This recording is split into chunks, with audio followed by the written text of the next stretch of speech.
O que vocês irão ouvir agora é um relato fiel e verdadeiro da vida de uma irmã que foi freira e, na sua ansiedade de servir a Deus, prestou culto às imagens e, não satisfazendo a ansiedade de sua alma, foi para o espiritismo, chegando até a magia negra. Irmã, sabemos que a senhora usou vários nomes. Qual é o seu verdadeiro nome?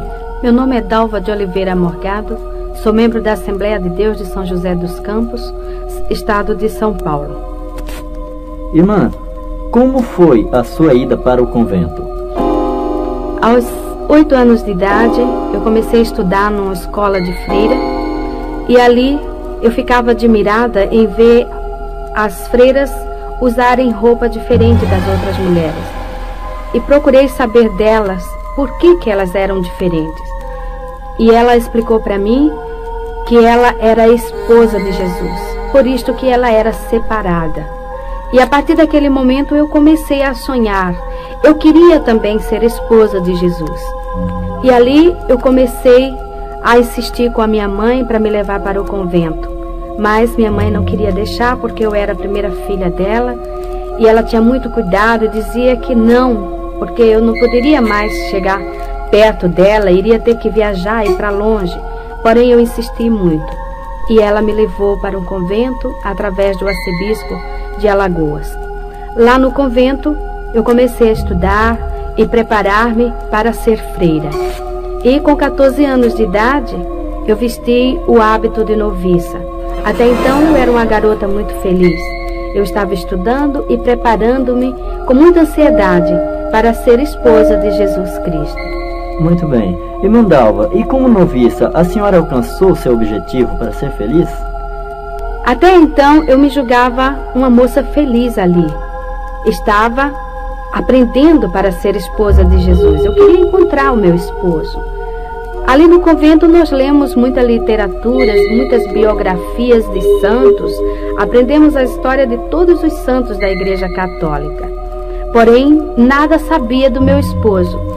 E eu achava que depois que eu vestisse o hábito de noviça, eu iria aprender mais dele. Porém, foi ao contrário. A minha vida começou a viver num clima de terror ali dentro, pois as imagens dos chamados santos começaram a falar comigo. Uma tarde, eu estava sentada na Gruta de Lourdes, sentada numa pedra, lendo um livro. De repente, eu ouvi alguém chamando-me e dizia: Dalva, vem cá, olha para mim. E eu procurei por todos os lados, pensando que fosse uma amiga, porém não encontrei ninguém. E mais uma vez ouvi chamar, e quando eu me virei, estava a Nossa Senhora de Lourdes com as mãos estendidas, os olhos piscando, e dizia: Dalva, vem cá, vem para mim. E eu saí gritando que não queria mais ir para aquele lugar e que eu não queria ela. E fui aos pés da superiora, expliquei para ela, porém ela achou e falou para mim que eu estava com um problema de ilusão de ótica, que aquilo na realidade não tinha acontecido. E se acontecesse, eu devia ter ido para saber dela o que ela queria, porque era comum os santos falar com as pessoas. Porém eu tinha muito medo. Irmã Dalva, lá no convento, vocês liam a Bíblia? Não podíamos ler a Bíblia e nem tampouco pegar na Bíblia, porque a superiora nos ensinou desde que entrei para o convento que a Bíblia era sagrada e só o padre podia pegar e ler. Porém, eu era muito curiosa, eu queria saber o que estava na Bíblia. E por que a gente nunca entendia, apesar de estudarmos o latim, mas estudávamos apenas a missa em latim. Mas quando ele dava a pregação, não entendíamos nada, não sabíamos nada. Uma vez eu conversando com o padre, o capelão lá do convento, ele falou para mim que, aleluia, porque na sexta-feira da Paixão, aquela missa muito comprida, começava das 9 até 1h da madrugada, e ele dizia que estava procurando aleluia. E eu queria saber o que era aleluia. E ele explicou para mim que aleluia era uma gota do sangue de Jesus que estava dentro da Bíblia e que mudava de lugar, passava de uma folha para outra. E ele tinha que ler todo até chegar onde estava esta gota deste sangue e ali seria achada aleluia. E se não encontrasse essa gota de sangue, o mundo acabaria. Por isso que nós ficávamos naquele medo, e a gente torcia e rezava muito para que a aleluia fosse achada logo, com medo do mundo acabar. E um dia eu fui designada para limpar a capela.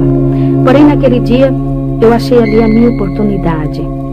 E peguei a Bíblia que estava no altar e sentei no chão e pus a Bíblia no meu colo e comecei a folhear. Eu queria ver a gota do sangue de Jesus na Bíblia.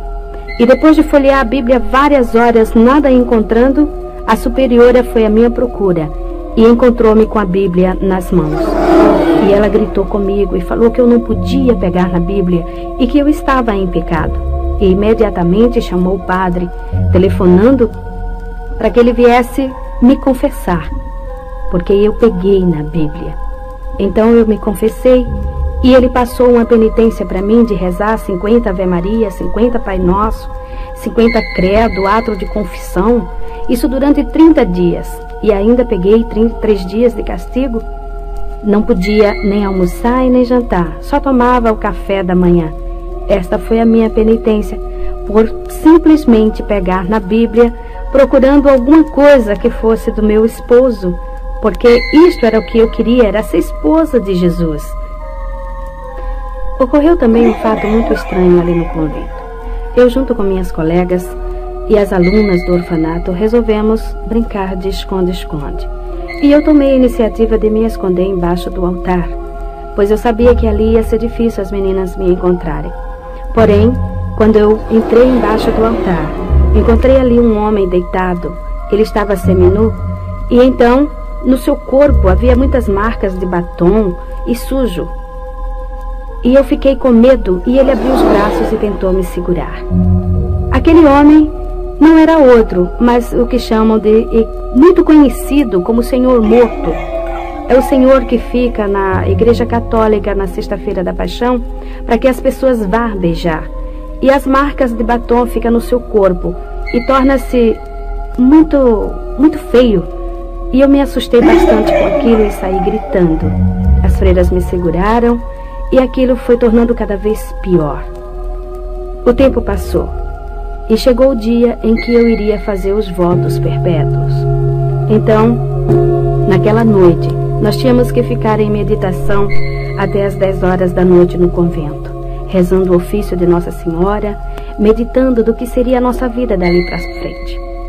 Porém, de repente, eu comecei a ouvir alguém me chamar.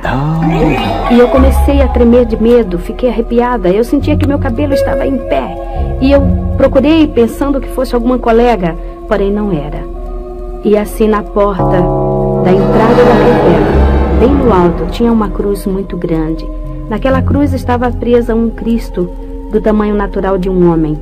E quando eu olhei para aquele Cristo, ele que fica sempre com o rosto pendido para um lado, ele estava com a cabeça firme, com a cabeça em pé. Os seus olhos piscavam insistentemente. Suas mãos presas na cruz mexiam os dedos no gesto de chamar. E dizia: Dalva, vem cá, olha para mim, vem cá. E eu comecei a gritar, a dizer que eu não queria ele, que eu não queria ir para ele. E eu gritando desta forma, aquelas pinturas do rosto dele tornou-se real. Aquela marca de sangue no peito dele também começou a jorrar e caía pelo chão. E as freiras que vieram me socorrer passavam por baixo daquela porta e sujavam-se no sangue que escorria pelo chão. E eu saía correndo porque eu dizia: não me toque, as suas mãos estão sujas de sangue. E elas fizeram um cerco, me seguraram e esfregavam meu rosto no chão e dizia: veja que aqui não tem sangue. Porém era real. Eu via aquele sangue. Eu passei uma noite muito apavorada e eu chorava muito. De manhã, a superiora chegou para mim e falou: Dalva, você não pode fazer os votos e você não vai vestir o hábito de freira. Você vai para sua casa, vai passar um ano fora. Se você melhorar, você pode voltar a ter mais uma oportunidade de fazer os votos. Irmã Dalva, e depois que a senhora saiu do convento, o que aconteceu? Foi o seguinte: a superiora aconselhou minha tia levar-me em um psiquiatra, porque segundo ela eu tinha problemas psíquicos. Minha tia me levou a uma psicóloga e a um psiquiatra. Fiz um tratamento de 3 meses. A cabo de 3 meses, a psicóloga chamou a minha tia e falou para ela terminar com o tratamento, pois eu era uma moça normal, não tinha problema nenhum. E não adiantava continuar com esse trabalho. Então, eu saí daquela psicóloga e do psiquiatra também, porque ela falou que o que eu podia ter seria alguma coisa de ordem espiritual, e isto já não pertencia mais para ela. Porém, lá no nosso apartamento já estava ocorrendo outros fatos também extraordinários, fenômenos que não sabíamos como explicar, pois de repente alguém jogava pedrinhas, alfinetes, pregos e agulhas em cima de mim, por onde quer que eu passasse. Este fato ocorria até mesmo quando eu estava tomando banho. Era impossível que fosse alguém que jogasse essas pedras, pois nosso apartamento fica na Avenida São João, em cima do edifício do MAP, no 20º andar. Era impossível ser uma pessoa. E a nossa empregada começou a falar que eram os guias, os espíritos que estavam jogando aquelas pedras, aqueles alfinetes, porque eu era médium de berço e que eu precisava ir num centro espírita para desenvolver e também para expulsar aquilo ali, e que se eu não fosse, ela iria pedir as contas, iria sair, não tinha mais condições para ela ficar ali também.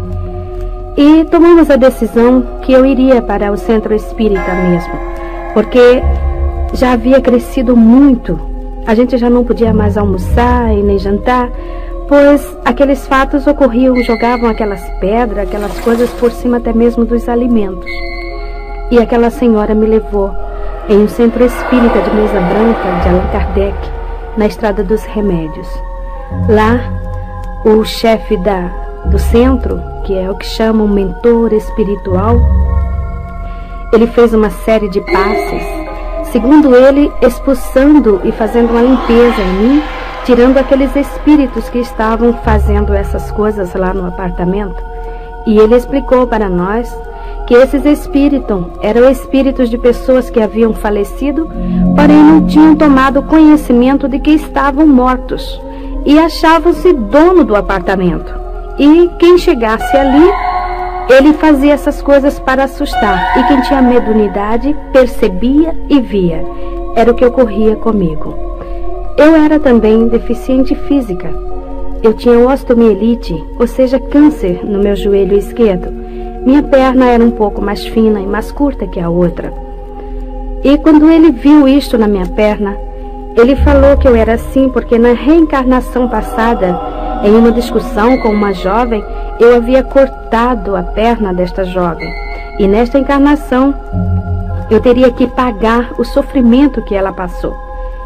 E eu custei, mas comecei a acreditar naquele homem, porque realmente o médico já havia falado que ia chegar numa época em que eu iria cortar a minha perna, porque o câncer, o câncer da osteomielite, ele destrói o osso da perna. É uma dor constante, eu fazia várias infiltrações, raspagens e tudo mais, e sempre a doença acelerada. E eu comecei a desenvolver ali no centro espírita. No centro espírita, nós encontramos os que chamam espíritos familiares. Em Jó, capítulo 7, versículo 9, a palavra de Deus nos diz o seguinte: os que descem à sepultura nunca tornará a subir. Então, o diabo, ele fica camuflado, escondendo a verdade para ludibriar as pessoas. Nós encontramos também em Isaías, no capítulo 8, versículo 19, o Senhor Deus nos advertindo também que não se deve consultar os espíritos familiares e os adivinhos que chireiam e murmuram entre os dentes. Assim como Deus coloca um anjo ao redor daqueles que o amam e que o buscam, o diabo também coloca um demônio ao redor das pessoas também que o servem. E quando aquela pessoa vem a falecer, aquele demônio assume a personalidade daquela pessoa, passando-se por ela, e manifesta no centro espírita e diz para as pessoas que estão ali presentes: eu sou o teu pai, eu sou a tua mãe, eu sou o teu irmão, o teu vizinho, o teu amigo. As pessoas às vezes querem duvidar, porém ao escutar a voz é a mesma. E também aquele espírito diz: olha, eu gostava de usar uma roupa desta cor, eu usava este terno, ou mesmo este vestido, e eu gostava de comer este tipo de comida, e eu deixei na gaveta um objeto assim, um bilhete escrito no bolso da camisa, está no guarda-roupa assim, e a pessoa vai procurar e lá encontra exatamente como o diabo falou, e passa a acreditar naquele demônio, porque tudo isto não passa de demônios.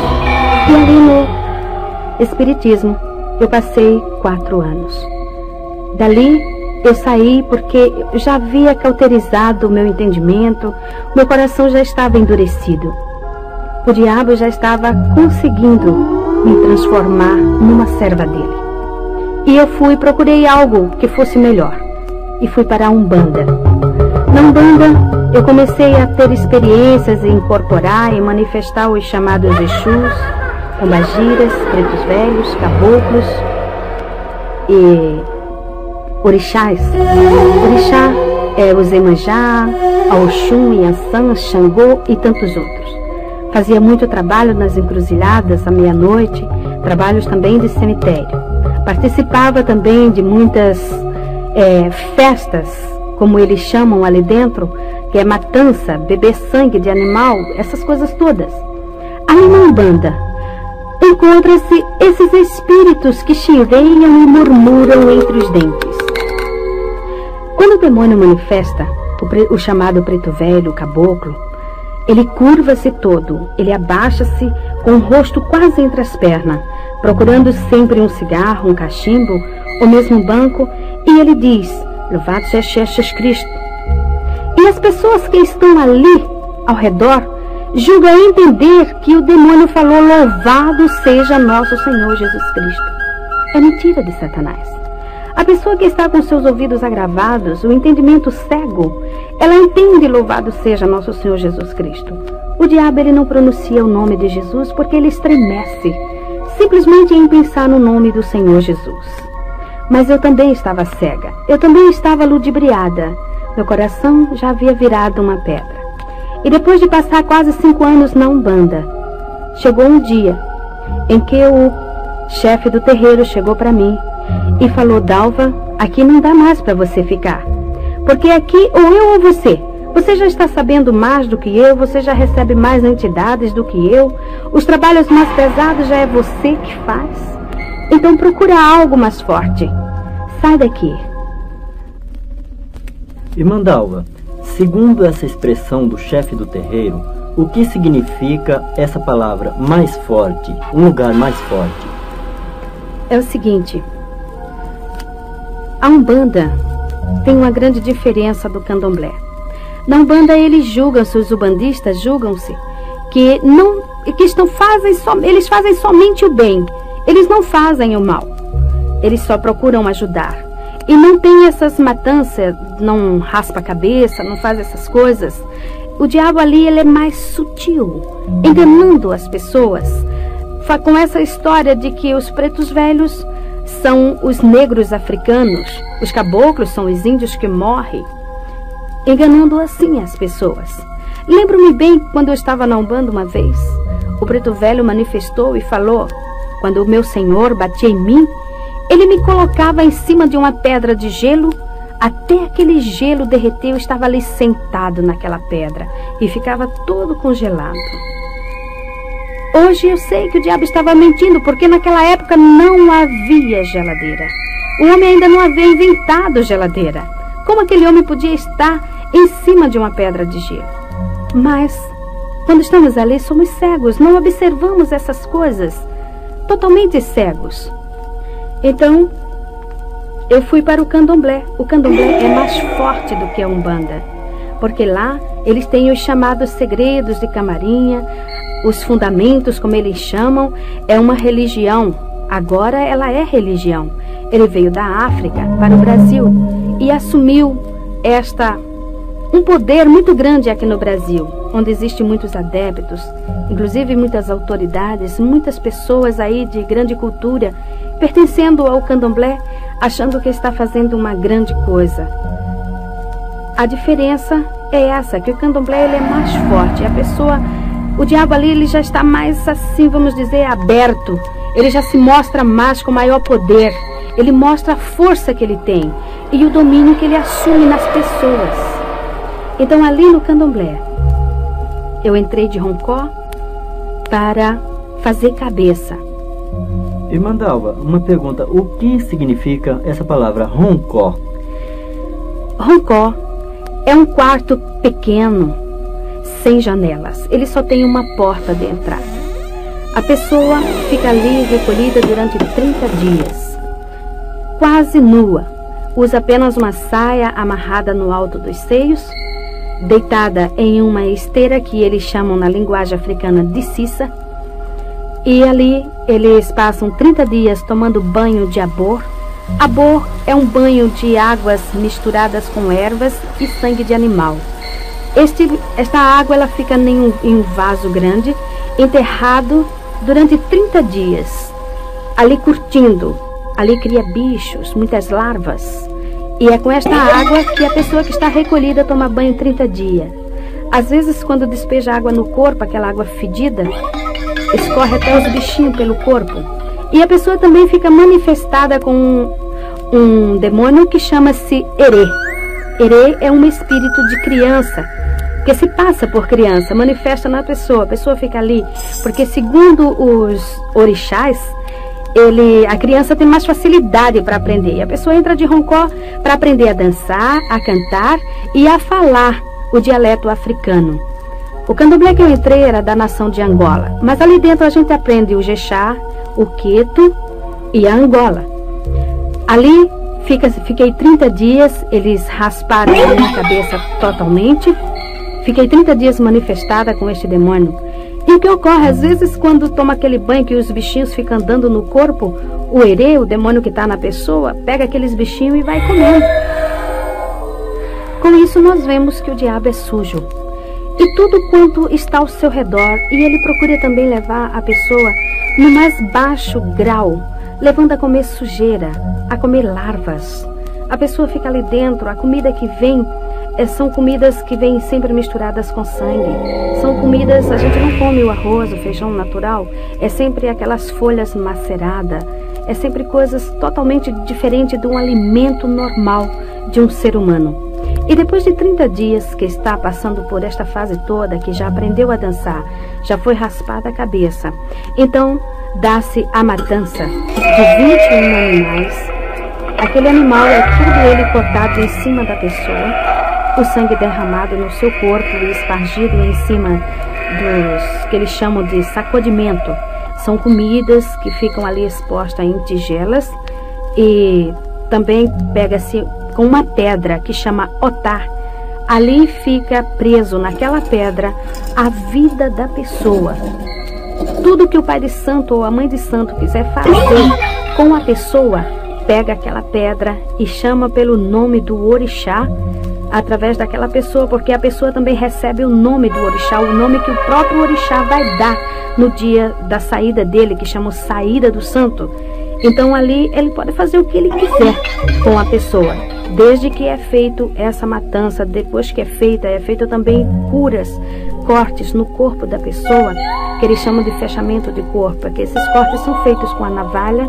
No meu corpo ainda existem essas marcas, mas o Senhor, pela sua misericórdia, está fazendo desaparecer, mas ainda existem marcas, como o irmão mesmo pode ver, tem marcas ainda nos meus braços, que comprovam isto, que são as curas feitas. Também eles cortam no alto da cabeça, onde vai ser derramado o sangue, que eles chamam de axé.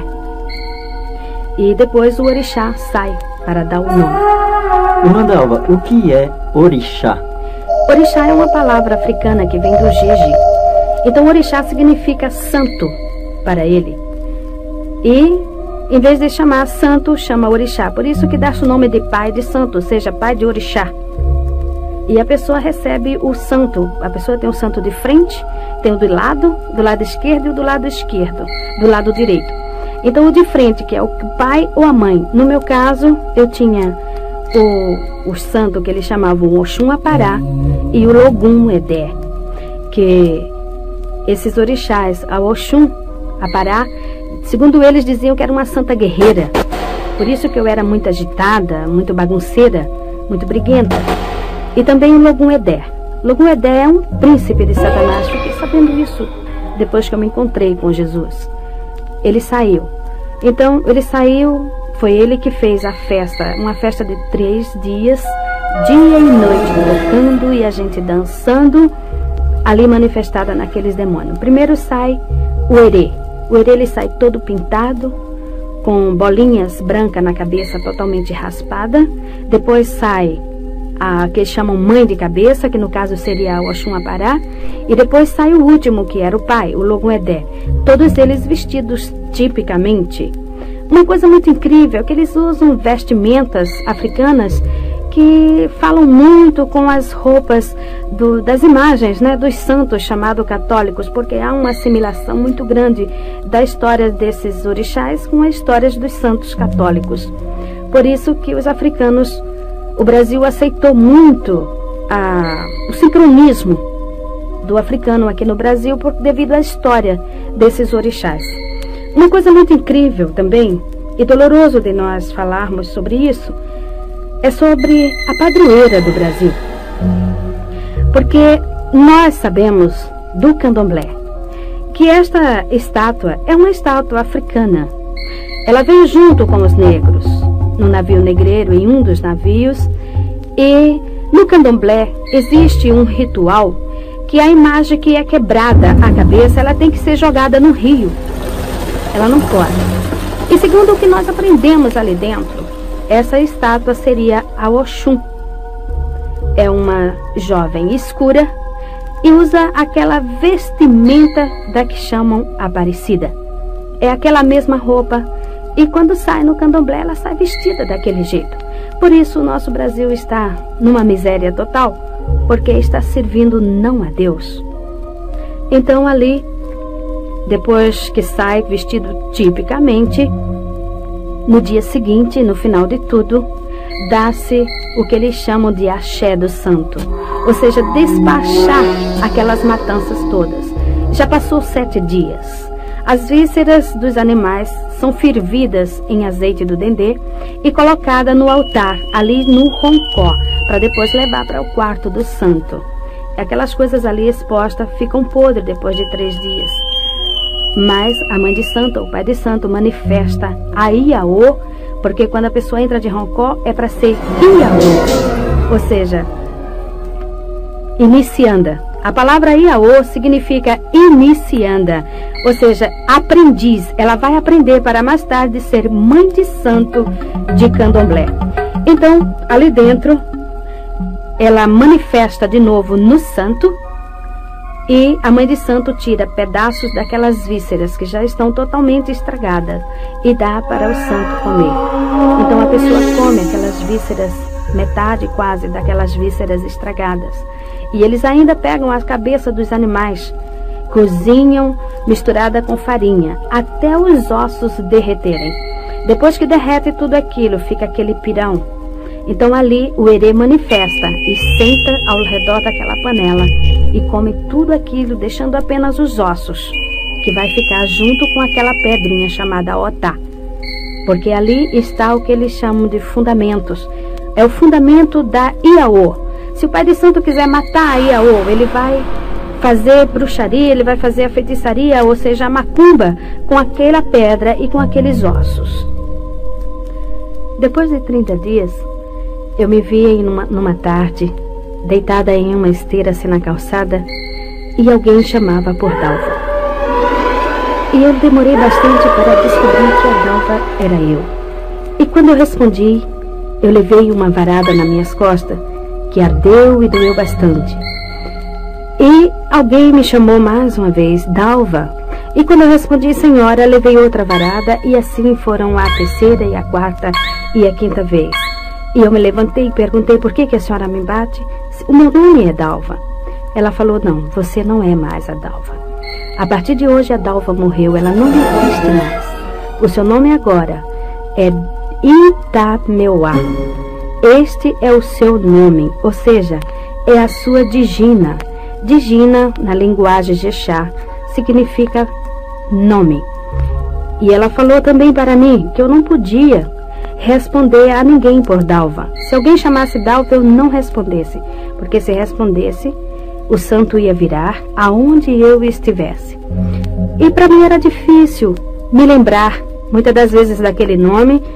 E quando alguém chamava por Dalva, alguém que não sabia que eu tinha recebido este nome de Itameuá, me chamava por Dalva, eu costumava responder.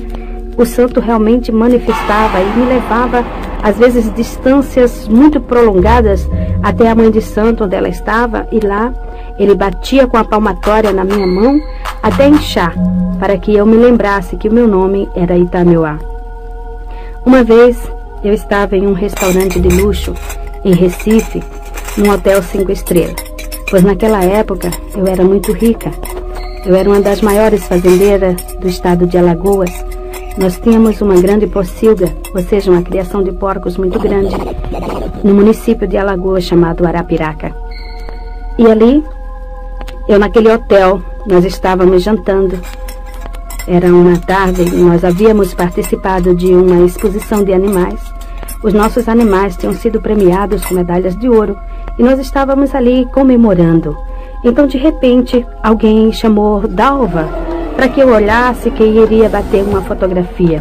E quando eu me virei respondendo, o Herê manifestou em mim e começou a virar as mesas, começou a jogar macarrão, carne, doce em cima das pessoas, e no outro dia estava o meu nome estampado nas colunas sociais, como a maior fazendeira fez escândalo no hotel de luxo.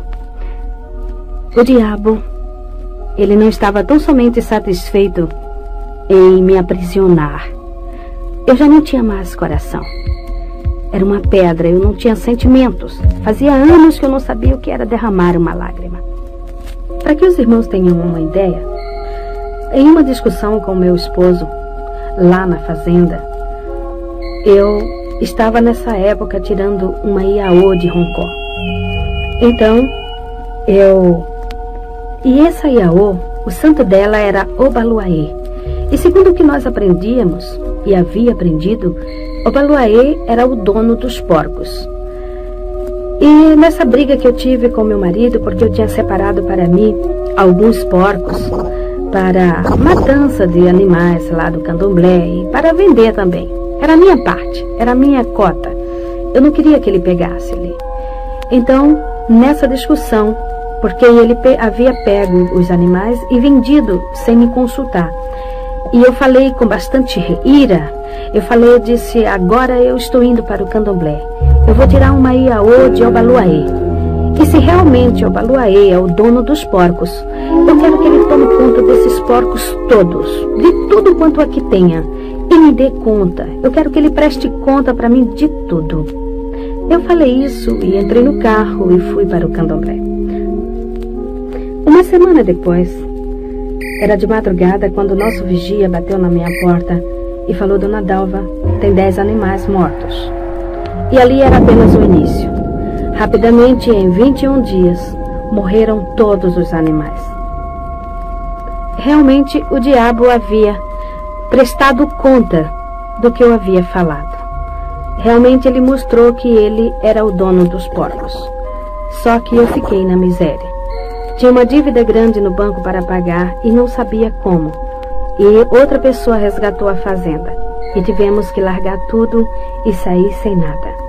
O diabo, ele não tem amor a ninguém. Nem mesmo aqueles seus adeptos, nem mesmo aqueles que estão servindo a ele.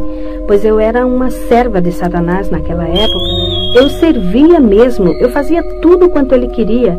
Eu só comia o que o diabo determinava. Eu só vestia o que ele determinava. Cada dia da semana eu tinha que vestir uma roupa diferente na cor que ele escolhia. Eu não podia comer determinadas comidas. E se eu comesse, eu caía de cama doente. Eu ficava enferma. Ele batia em mim. E eu vivia numa vida totalmente oprimida. E durante este tempo, eu fiquei 7 anos aprendendo ali com a mãe de santo para ser mãe de santo de candomblé. Depois desses anos, eu fui mais uma vez recolhida de Roncó dessa feita para ser mãe de santo de candomblé, aprender as cantorias do africano, as danças e os segredos de Camarinhas. Irmã Dalva, o que vem a ser segredos de Camarinha? Segredos de Camarinhas são o que eles chamam de fundamentos, ou seja, as palavras, as rezas que eles falam quando estão raspando a cabeça das pessoas, quando eles estão cortando os animais, os pedidos que eles fazem, aprender a jogar búzios, a ler a mão, a ler cartas e outras coisas. Também como fazer feitiços, como fazer bruxarias, cada tipo de bruxaria diferente, as rezas, essas coisas todas. Estes são os segredos de Camarinha. Como mãe de santo, eu abri terreiro em Arapiraca, no estado de Alagoas, foi o primeiro. O segundo foi em São Paulo, no Jardim São Paulo, lá em Guaianazes. O terceiro foi no Rio de Janeiro e outro em Londrina, no Paraná. Como mãe de santo, eu já estava totalmente dominada pelo Satanás. Meu coração era uma pedra, não tinha sentimentos, não tinha também paz e nem alegria. Era uma criatura muito vazia, porém não mostrava para ninguém. Eu mostrava uma satisfação que na realidade eu não tinha. Muitas das vezes no meu quarto, sozinha, eu chorava, porque havia dentro de mim um grande vazio. Alguma coisa não estava se dando bem comigo, porque faltava algo dentro de mim. E eu cada vez mais me aprofundava ali dentro. Vivia constantemente raspando cabeça de outras pessoas, ou seja, recolhendo iaô de roncó e fazendo macumbas. Era convidada para ir em outros estados fazer bruxarias e feitiçarias. E não estando satisfeita, eu saí dali do candomblé e achei por bem entrar na magia negra.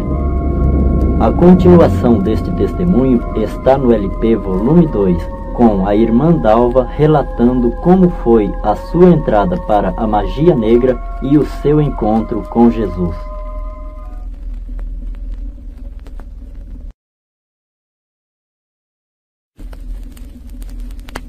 Irmã Dalva, qual a diferença entre o candomblé e a magia negra?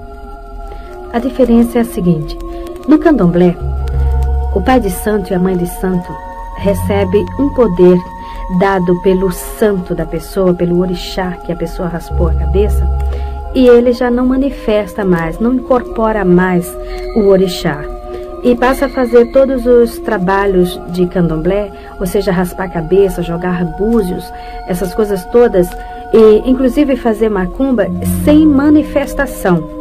Apenas ele manifesta em outras pessoas, mas o pai de santo não. Então ele faz tudo consciente. Contudo, a gente não conhece o orixá assim, mais de perto. A gente sente a sua influência, mas não conhece. Já na magia negra, não. Na magia negra, a participação já é mais forte. O demônio, ele já apresenta-se claramente. Ele já vem ele mesmo falar com a pessoa. Quando eu entrei na magia negra, o diabo, ele falava comigo. Toda meia-noite eu sentava na mesa, acendia uma vela e ele vinha, puxava outra cadeira e sentava-se em minha frente. E ali ele me ensinava feitiços, bruxarias. Muitos feitiços ele me ensinou e muitas bruxarias. Eu vivia fazendo tudo quanto ele me mandava. Uma vez eu estava com 6 meses de grávida, na minha terceira gravidez. E eu fui fazer um trabalho de bruxaria no cemitério de Guaianazes à meia-noite. E eu tinha que pular o muro. E nesse trabalho eu teria que desenterrar um defunto de 3 dias, cortar a sua garganta e fazer o feitiço ali dentro e depois cobrir de novo. E quando eu pulei o muro, levando navalha, faca, levando as farofas, levando aquelas coisas todas que o diabo designava, eu caí de mau jeito e comecei a sentir dores e entrei em trabalho de parto ali. Mesmo assim, eu fui até a cova, onde durante o dia eu já havia marcado qual era, e consegui desenterrar o defunto e fazer tudo aquilo que o diabo havia mandado. Porém, 2 dias depois eu estava no hospital e perdi meu filho. que nasceu morto. E assim eu continuei. E eu fazia várias perguntas para o diabo. Ele apresentava-se para mim. Muita gente pensa o seguinte, que o diabo é feio, é preto, é torto, é aleijado, tem rabo, tem chifre. Porém, ele não é assim. Ele é um homem e, por sinal, ele é muito bonito. Por isso que ele engana as pessoas. Porque as pessoas julgam que o diabo é feio e, no entanto, ele apresenta-se muito belo, muito bonito e muito inteligente, por sinal. Ele fala também um português muito correto, uma linguagem perfeita. Ele falou também como ele agia nos bailes, nas discotecas. E uma vez eu pude observar também. Ele fica nas costas das pessoas, dançando junto com as pessoas. E depois ele começa a soprar no ouvido das pessoas, mandando fazer algum gracejo com a esposa ou com a namorada do outro. E assim começam as brigas. E quando começa a discussão, os tapas, então ele encosta-se na parede e começa a dar risada e rola pelo chão, balançando com as pernas. E as pessoas que não sabem correm atrás dessas coisas, não sabendo que é o diabo que está induzindo para elas. Uma outra pergunta também que eu fiz para o diabo foi sobre as velas. Eu não conseguia entender por que o diabo pedia tantas velas. Por que ele, quando ia fazer um despacho, ele pedia sempre 21 velas, 70 velas? E por que tantas velas? Então ele explicou para mim. Foi quando eu descobri que o diabo, ele não tinha luz. Ele falou para mim, olha, Itameuá, eu não enxergo a luz. Eu falei, mas e o sol? O sol brilha aí durante o dia. Ele falou, não, eu não enxergo o sol. Eu não vejo luz nenhuma. A única luz que eu vejo é a luz da vela. Por isso que eu peço bastante vela. E os meus companheiros também pedem, porque aonde tem uma vela acesa, eu e os meus colegas vamos juntos. Porém, eu quero deixar aqui um lembrete seguinte. Não é aquela vela que o servo de Deus acende na sua casa quando falta luz. São velas oferecidas e sacrificadas aos demônios. Essas velas que se acendem às segundas-feiras para as santas almas benditas, para as almas das pessoas que morrem.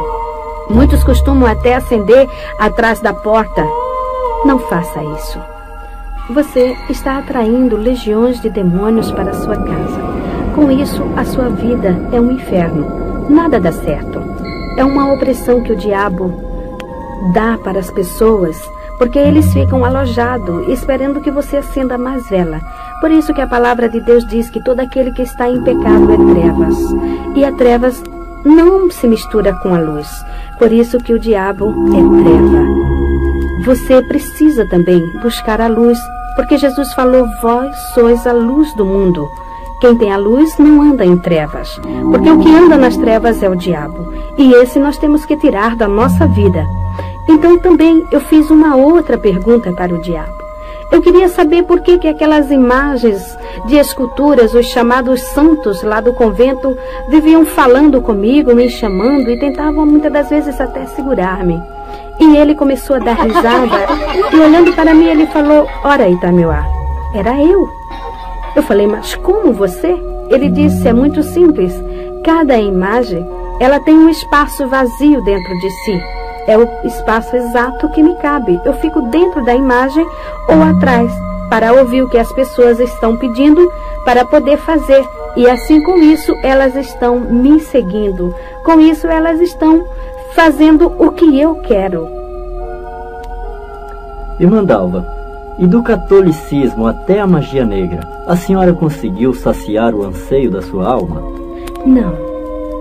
A minha vida era uma busca constante. Fui para todos esses lugares, procurando encontrar-me, procurando preencher este anseio da minha alma, porque eu sentia dentro de mim um vazio muito grande. Eu não tinha paz. No dia que eu não tinha com quem brigar, eu brigava comigo mesmo. Muitas das vezes eu entrava no meu quarto tão irada e eu puxava os meus cabelos até sentir que o couro da minha cabeça soltava-se de tanta raiva que eu sentia de mim mesmo. Eu não tinha paz, eu não tinha sossego.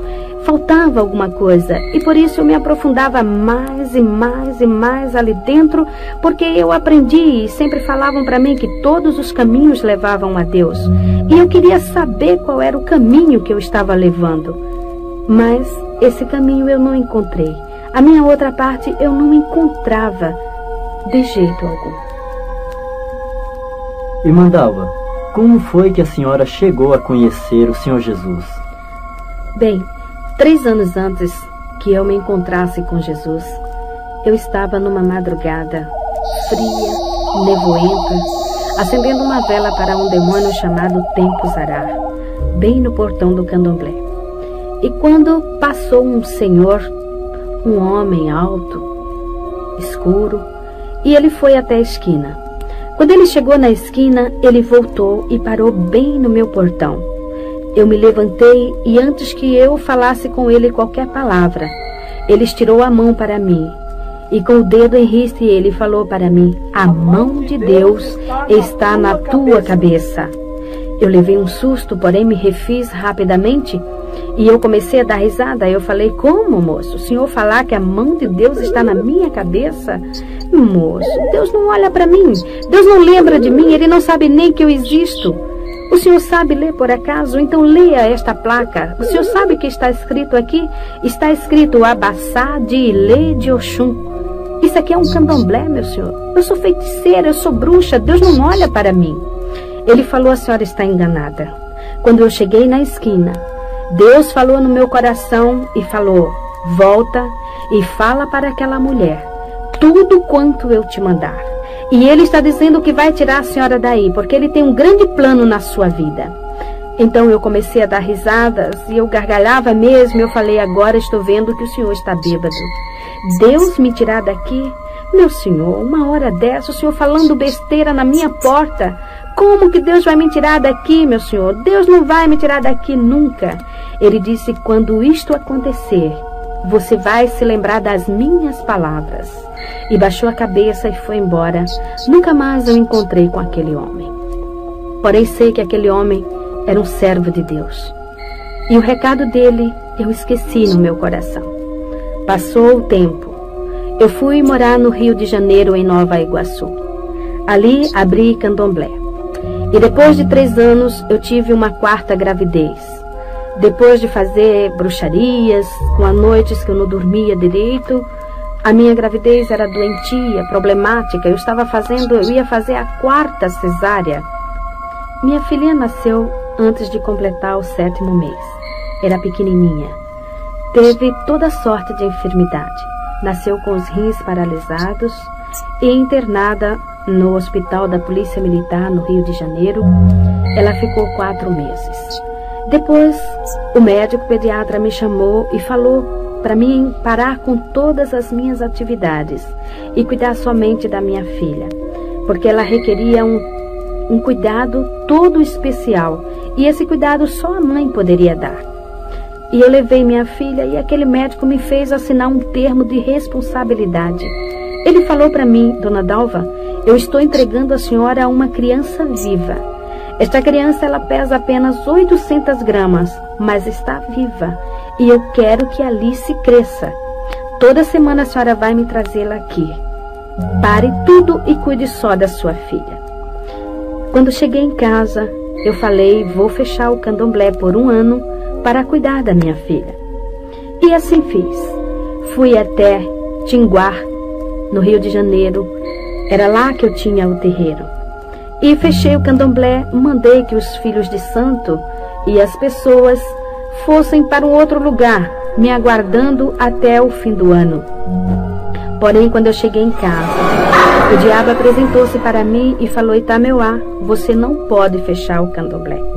Eu falei: claro que eu posso, eu preciso cuidar da minha filha. Ele disse: não, você não pode, você não se domina, você não faz a sua vontade, porque eu mando em você, você é minha, você me pertence. Você já esqueceu o pacto que você fez comigo? Portanto, você não vai fechar o candomblé, porque eu preciso de você trabalhando. Eu falei: mas eu tenho que cuidar de minha filha. Ele falou: não importa, dê a sua filha para quem quiser cuidar, porém você vai abrir o candomblé. E eu voltei e abri o candomblé, porém eu precisava cuidar de minha filha. E insistindo, ele falou: Itameuá, você não serve mais para mim, você não presta mais, eu vou te matar. E passou a partir daquele instante a bater em mim de chicote. Ninguém via o chicote, porém o meu corpo começou a nascer vergalhões, bolhas de fogo, que abria-se, corria aquela água que fedia, e coçava, queimava, ardia. Eu não tinha sossego, eu não podia fazer nada, só me coçando. Fiquei igual uma leprosa. A minha carne fedia, não podia cuidar de minha filha e nem da minha casa. E mesmo sofrendo desta forma, eu era obrigada a bater candomblé todo fim de semana, a ir para os cemitérios, para as encruzilhadas fazer bruxarias e feitiçarias, porque eu não podia parar, que o diabo não deixava. Foi aí então que o meu marido, o companheiro que eu tinha naquela época, nós havíamos casado no candomblé, ele lembrou-se que foi criado num lar cristão. Em Provérbios capítulo 22, versículo 6, diz: educa o menino no caminho em que deve andar, porque mesmo quando envelhecer não se desviará dele. Ali estava um homem que foi criado no lar cristão. Aos 15 anos de idade ele ainda estava aprendendo na escola dominical, mas havia desviado-se, enveredando-se por tantos caminhos, até o da bruxaria também. E ele lembrou-se de Jesus e foi reconciliar-se com o Senhor. Ali ele libertou-se também, encontrando-se com Jesus, e juntou-se ao círculo de oração, e começou a jejuar e orar junto com as irmãs, para que Deus quebrasse as forças do diabo, para que Deus fechasse o candomblé, para que Deus tirasse todas aquelas pessoas, aqueles chamados filhos de santo, e as pessoas que iam ali para jogar búzios. E a oração do justo pode muito em seus efeitos. Depois de 15 dias, eu não entendia por que o meu marido não vinha para casa, mas ele estava 15 dias de jejum e oração para que Deus me tirasse das garras de Satanás. Então, de repente, os filhos de santo começaram a discutir, e eles viravam para mim, porque no candomblé, o filho de santo é obrigado a respeitar a mãe de santo, tem que chamar de mãe, e quando vem para dar a bênção para ela, ele beija o chão onde ela pisa. Tamanha é a humilhação que o diabo exige da pessoa. E eles chegavam para mim e diziam: mãezinha, eu não vou ficar mais aqui. E pegava os assentamentos dele, a otá dele, os fundamentos, e iam levando. E de repente eu me vi sozinha ali dentro. E fechei o candomblé e fui para minha casa. E mais uma semana de oração, para que Deus quebrasse as forças do diabo que estava no meu coração, para que eu pudesse ouvir a palavra de Deus. Pois o meu marido, ele pegava a Bíblia para ler para mim, porém ele não conseguia, porque mal ele começava a ler, eu caía num sono profundo, ou então o demônio manifestava e me deixava inconsciente 3, 4 dias. E assim, neste sofrimento, eu passei 3 meses sofrendo desta forma. Porém, as orações, Deus começou a operar. O diabo começou a ver-se quebrado. E chegou para mim numa noite e falou: Itameuá, fala para o Ari, te dá dinheiro e comprar tudo quanto for necessário e faz uma obrigação. Faz um bori, porque eu resolvi te perdoar. Irmã Dalva, o diabo perdoou mesmo a senhora? Não, foi um falso perdão. Segundo o diabo, ele chegou para mim e falou, depois que eu fiz a obrigação, ele disse que estava apenas me dando uma nova oportunidade. Só que com muita sutileza ele falou, ele disse: bem, eu preciso levar alguém no seu lugar. E eu vou levar a tua filha. Ela é de 7 meses. E tudo que é de 7 é meu. Eu vou levá-la. Eu falei para ele: a minha filha você não vai levar. Ele disse: vou. Eu vou levá-la. Eu faço o que eu quero de você. E o que você tem é meu. Eu falei: não a minha filha. Porém, a minha filha começou a defecar sangue. Ela tinha dias que amanhecia com 42 graus de febre. Eu corria para o pediatra e quando eu lá chegava, a garota estava totalmente restabelecida. O médico olhava para mim, ria e dizia: Dalva, a sua filha não tem nada. Alice está muito bem. Você que está precisando de um tratamento. Você está precisando de médico. Essas feridas vão lhe prejudicar. pois eu ainda estava com muitas chagas no meu corpo devido às chicotadas do diabo. Quando chegava em casa, continuava toda a enfermidade. Em Êxodo, capítulo 20, versículo 5, o Senhor diz que visita a iniquidade dos pais nos filhos até a 3ª e a 4ª geração daqueles que o aborrecem. Enquanto o diabo estava batendo em mim, eu estava acomodada. Eu aceitava suas chicotadas. Eu não tinha força para lutar com ele, pois eu tinha consciência do que eu havia feito. Eu era uma pessoa realmente dependente do diabo. E eu aceitava tudo o que ele fazia porque eu tinha medo, eu temia. E eu sabia mesmo que ele iria me matar. Porém, eu estava confiando que ele fosse realmente me dar esta oportunidade. Porém, quando ele falou que ia tocar na minha filha, e eu vi que a minha filha realmente estava padecendo, eu comecei a lutar. E eu falava para ele: você não vai levar minha filha, você não vai matá-la. Ele dizia: vou, Itameuá, eu faço o que eu quero. Eu falei: não na minha filha. O Ari, quando saía para o quartel, ele deixava escrito o endereço da igreja em cima da geladeira. E ele falava para mim: Dalva, eu sei que o diabo vai fazer alguma coisa em uma hora em que eu não estiver em casa. E você vá para a igreja, porque só Jesus é quem vai salvar você e a nossa filha. E eu não dava muita importância. Porém, eu já ouvia a palavra de Deus. Ele já lia para mim em Apocalipse, capítulo 22, versículo 15. A palavra de Deus falando ali: ficarão de fora os feiticeiros, os cães, os mentirosos, os que se prostituem e falam mentira. E muitas das vezes esse versículo martelava a minha cabeça e eu dizia: eu sou feiticeira. Eu sou mentirosa também, porque eu induzo as pessoas a praticarem também o mal. A pessoa chega aqui e paga para fazer o mal para outro, eu faço. Eu sou bruxa. Mas eu não entendia, ficava de fora de onde? Eu perguntei para ele: de fora de onde? E ele falou: Dalva, fica de fora do reino dos céus, porque Jesus vai voltar. E se você não estiver com Jesus, você vai para o inferno. Foi aí então que ele me contou algo que havia acontecido há muitos anos.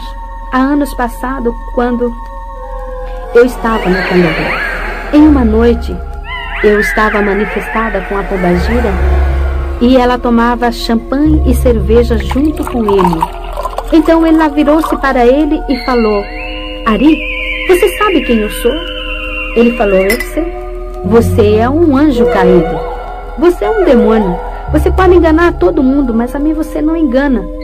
Ela falou: é verdade. Porém, a Itameuá, ela não sabe que eu sou. E eu proíbo você de falar para ela isto. Outra coisa, vamos aproveitar. Vamos fazer tudo que vier à nossa cabeça. Vamos fazer bastante coisas no mundo, porque o homem lá de cima já está voltando. E você e ela vai dançar comigo no fogo do inferno.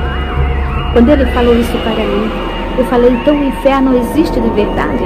Eu achava que o inferno fosse aqui, fosse aquela vida que eu levava, mas existia um inferno maior. E como era a pombagira que havia falado, eu passei a dar mais crença.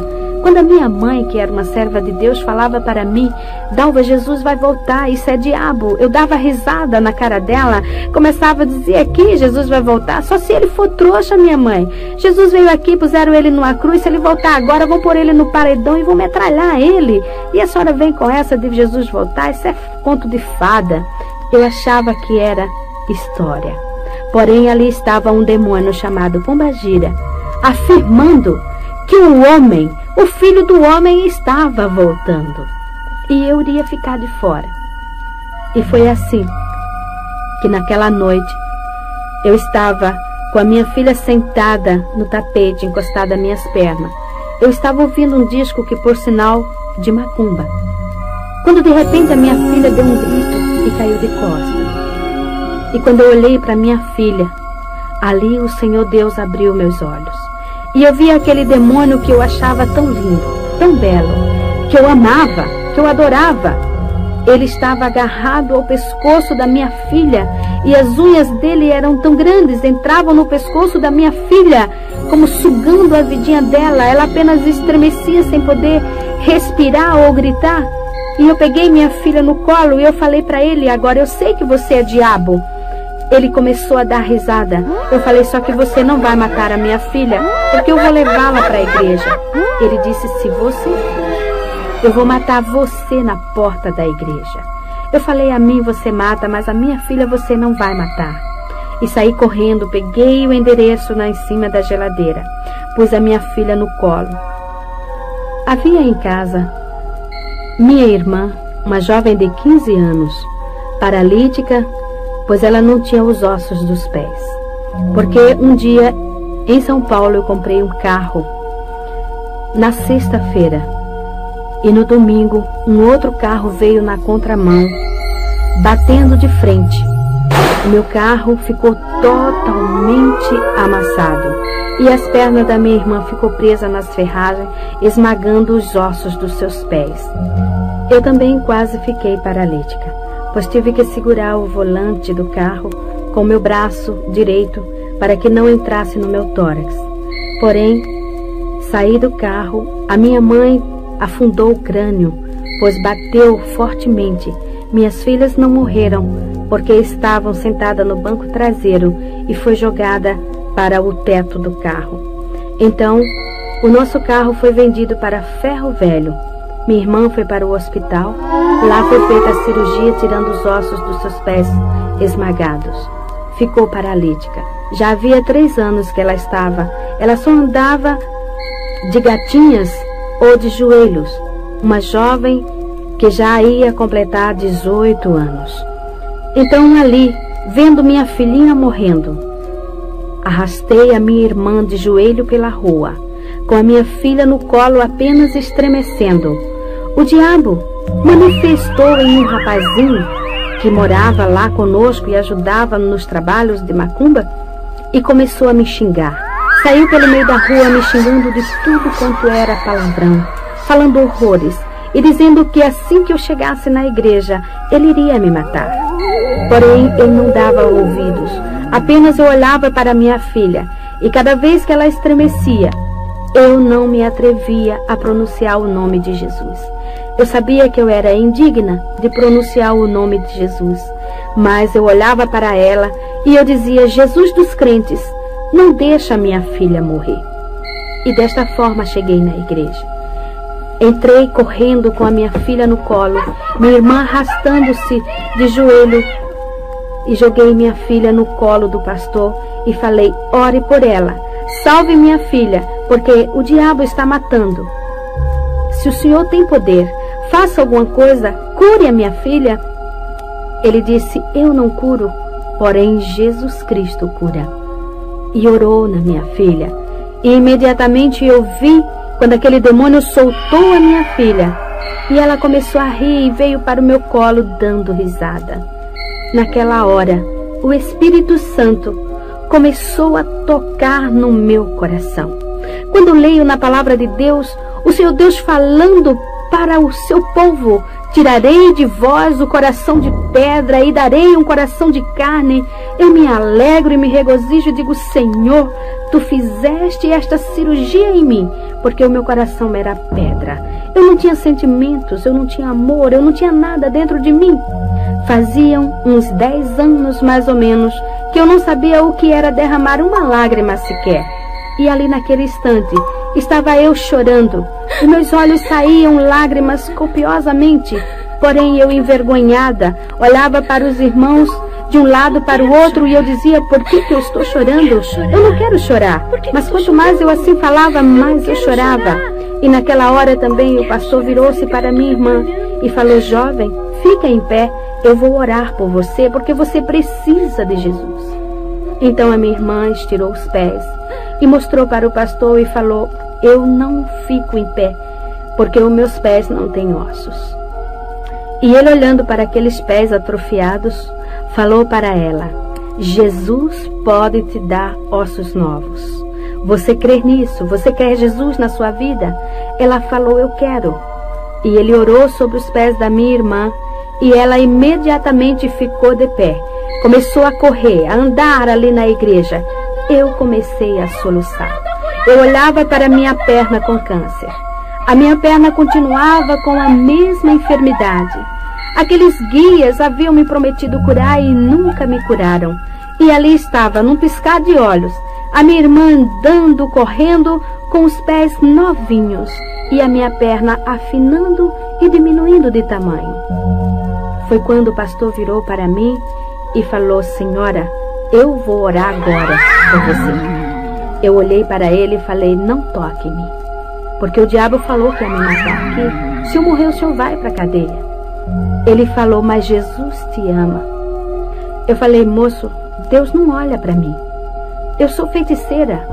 Eu tenho candomblé, eu sou da magia negra, eu já fiz pacto com o diabo, eu conheço o diabo face a face. O senhor acha que Jesus olha para mim? Ele falou: irmã, Jesus falou: vinde a mim todos os que estáis cansados e oprimidos, e eu vos aliviarei. Tomai sobre vós o meu jugo e aprendei de mim, que sou manso e humilde de coração, e encontrareis descanso para vossas almas. E a senhora está precisando disso. O diabo está lhe oprimindo. Jesus ama a senhora. Ele te perdoa. Quando ele falou perdoa, eu falei: o senhor acha mesmo que Jesus vai me perdoar? Ele falou: Jesus vai te perdoar, porque ele morreu na cruz do Calvário por você. Ele derramou o seu sangue para lhe redimir. Ele liberta você de todos estes demônios. Basta que você entregue a sua vida para ele. Você quer Jesus? Eu não podia falar. As lágrimas eram demais, eu soluçava. E eu sei que naquele instante, não somente a minha boca falou, mas como minha alma, meu espírito, todo o meu ser falou: eu quero Jesus. Quando eu fechei meus olhos e o pastor pôs a sua mão na minha cabeça, eu vi o diabo pular na minha frente. E ele, que era tão belo, começou a crescer e de repente começou a cair casca dele. Eram cascas que caíam e ele foi transformando-se em um monstro. E era muito grande, muito alto. O pé dele era enorme e levantou a perna dele e me pisou. E eu caí no chão, aquele pé me esmagando. Eu queria movimentar-me e não podia. Eu queria gritar, também não podia. Eu queria respirar e não podia. E eu pensei: agora eu estou morrendo. Mas ao longe, eu ouvia a voz do pastor que dizia: demônio, em nome de Jesus, sai! Sai! Porque enquanto eu me via nesta situação, na realidade estava manifestando legiões de demônios. Demônios que xingou o pastor, demônios que quebrou bancos na igreja, demônios que chamou o pastor para briga, fez horrores dentro da igreja. Por último, fiquei caída ali no chão. E o pastor me falou que eu já estava ficando roxa, pois não respirava. E ele começou a clamar por Jesus. E ele falou: Senhor, o que eu faço, Senhor? Esta mulher está morrendo. E ele falou para mim que o Espírito Santo falou no coração dele: quem está matando esta mulher é um príncipe de Satanás. Chama um querubim para que te ajude. E eu ouvi a voz dele bem distante falar: Senhor, manda um querubim para expulsar esse espírito de Satanás que está matando esta mulher. E eu vi uma mão que brilhava passar pelo telhado. Era uma mão muito bonita. Pegou na perna daquele monstro e saiu levando. Uma simples mão, levando um monstro tão grande. E eu sei que era a mão do meu Jesus, porque naquela mão havia uma cicatriz. E era a cicatriz do prego que furou a mão de Jesus. Aquela mão, eu sei e tenho certeza que era a mesma mão que aquele servo de Deus, 3 anos antes, tinha visto sobre a minha cabeça. Realmente ali estava cumprindo-se a profecia que o Senhor havia falado na boca daquele servo. Me levantei ali do chão, leve. Eu não sentia o chão nos meus pés. Sentei no banco e comecei a lembrar de tudo. De tudo quanto eu havia praticado e feito, e como Jesus era bom. Eu estava leve, aquele fardo havia tirado. Realmente o Senhor havia levado meu fardo. Eu não tinha mais raiva dentro de mim, não tinha mais ira. Realmente eu estava transformada. Realmente eu estava ali nascendo uma nova criatura. Irmã Dalva, agora com Jesus eu creio que a senhora conseguiu satisfazer o anseio da sua alma, não é verdade? É sim. Agora eu posso afirmar que sou uma mulher realizada. Tudo quanto eu queria para a minha vida, tudo quanto eu desejava ter, hoje eu tenho, porque eu tenho paz. Hoje eu deito no meu travesseiro e durmo o sono dos justos, porque eu sei que Jesus está cuidando de mim. Eu sei que o seu Espírito está dentro do meu ser, porque Jesus falou, vós sois o templo do Espírito Santo. E Ele tem me guiado, Ele tem me ensinado, Ele tem me orientado e tem me separado para esta obra. Então eu sou feliz. Também 3 anos depois, Jesus me curou do câncer na perna. Me deu uma perna nova, minha perna hoje é igual à outra. E esses anos tenho trabalhado para o Senhor. Sou feliz, porque eu já fui uma mulher milionária financeiramente, mas hoje eu sou muito mais espiritualmente. E tudo isso eu devo a Jesus Cristo. E para terminar, quero deixar em louvor ao nome do Senhor estes versículos. Amo ao Senhor, porque Ele ouviu a minha voz e a minha súplica, porque inclinou para mim os seus ouvidos, portanto invocá-lo-ei enquanto viver. Cordéis da morte me cercaram, e a angústia do inferno se apoderaram de mim. Encontrei aperto e tristezas. Então invoquei o nome do Senhor. Ó Senhor, livra a minha alma. Misericordioso e justo é o nosso Deus. Estava abatida, mas Ele me livrou. Porque tu, Senhor, livraste a minha alma da morte, os meus olhos das lágrimas e os meus pés da queda. Ó Senhor, deveras sou tua serva, soltaste as minhas ataduras. Oferecer-te-ei sacrifícios de louvor e invocarei o nome do Senhor na presença de todos os povos. Amém, amém.